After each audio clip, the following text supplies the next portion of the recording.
Kairana seat पर हिंदू और मुस्लिम गुर्जर प्रत्याशियों का कड़ा मुकाबला। भाजपा से प्रदीप चौधरी तो सपा गठबंधन से लड़ेंगी इकरा हसन चुनाव। कैराना पलायन के मुद्दे से हॉट सीट बनी। उस समय सांसद बाबू हुकुम सिंह ने 346 हिंदुओं की सूची जारी कर राष्ट्रीय मुद्दा बनाया था। पलायन की कोई सांप्रदायिक वजह नहीं थी और आधिकारिक तौर पर भी पुष्टि नहीं की गई थी। दिन दहाड़े लूट, हत्याएं, गुंडागर्दी से हिंदू ही नहीं कई मुस्लिम परिवारों ने भी कैराना को छोड़ दिया था। लेकिन मुद्दा और नाम था पलायन।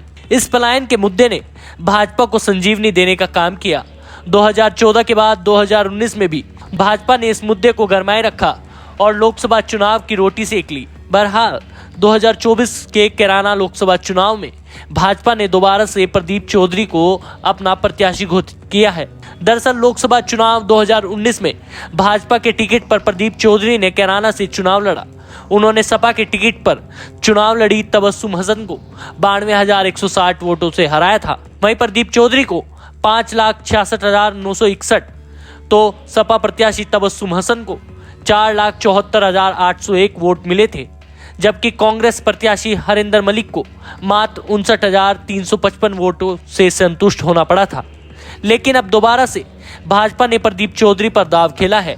हालांकि चर्चा है कि प्रदीप चौधरी को इस बार भीतरघात और वोटरों के विरोध का सामना करना पड़ सकता है। मां तबस्सुम हसन और भाई नाहिद हसन के बाद कैराना लोकसभा सीट से इकरा हसन चुनावी मैदान में उतरी हैं। इकरा हसन सपा के टिकट पर चुनाव लड़ेंगी। मां और भाई के बाद अब भाजपा से सीधे तौर पर इकरा हसन की टक्कर होगी। इकरा हसन ने 2022 के विधानसभा चुनाव में अपने भाई नाहिद हसन को अपने दम पर जीत का सेहरा बंधवाया था, लेकिन अब वह खुद ही चुनावी मैदान में उतरी हैं और सपा ने भी उन पर विश्वास दिखाया है। कैराना लोकसभा सीट पर सपा प्रमुख अखिलेश यादव ने इकरा हसन को प्रत्याशी बनाया है, जबकि भाजपा ने अपने मौजूदा सांसद प्रदीप चौधरी पर भरोसा जताया है। ऐसे में इस बार दिलचस्प चुनाव होने की उम्मीद है। आपको बता दें, प्रदीप चौधरी हिंदू गुर्जर है और इकरा हसन मुस्लिम गुर्जर है। दो गुर्जरों के बीच चुनावी महाभारत बेहद दिलचस्प होगी। इकरा ने चुनाव प्रचार शुरू कर दिया है, वहीं प्रदीप चौधरी भी पहले से ही जनता के बीच बने रहे हैं। लेकिन कैराना लोकसभा सीट पर मुकाबला भाजपा प्रत्याशी प्रदीप चौधरी और सपा प्रत्याशी इकरा हसन के बीच होगा, क्योंकि इकरा हसन के भाई नाहिद हसन सपा से विधायक हैं। वह जेल से बाहर आने के बाद राजनीति में एक्टिव हो गए हैं। जेल में बंद नाहिद हसन को बहन इकरा हसन ने मजबूती से चुनाव लड़ाया और जमकर प्रचार किया था। लेकिन बसपा अगर जो कोई अपना मजबूत कैंडिडेट चुनावी मैदान में उतारती है तो मुकाबला त्रिकोणीय हो सकता है। लेकिन अभी तक बसपा ने कोई भी प्रत्याशी घोषित नहीं किया है।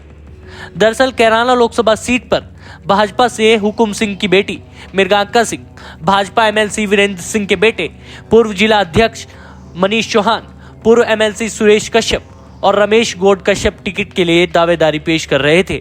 लेकिन भाजपा ने सभी को नकारते हुए प्रदीप चौधरी को दोबारा से कैराना से प्रत्याशी बनाया है।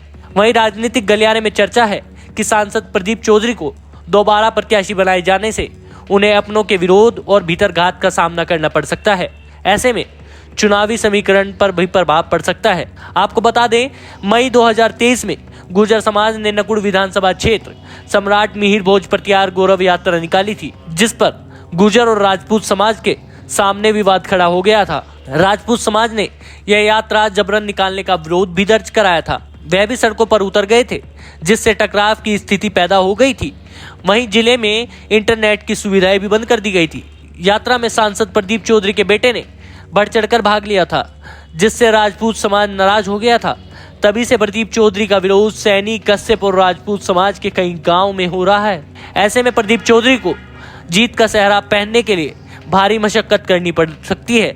लेकिन जिस तरीके से इकरा हसन एक समाजवादी पार्टी से मजबूत कैंडिडेट है, तो ऐसे में देखना होगा कि कैराना की राजनीति में आखिरकार जीत किसकी होती है। आपको ये खबर कैसी लगी? इस खबर को लाइक कीजिए, शेयर कीजिए, साथ ही हमारे चैनल को अभी सब्सक्राइब कर लीजिए।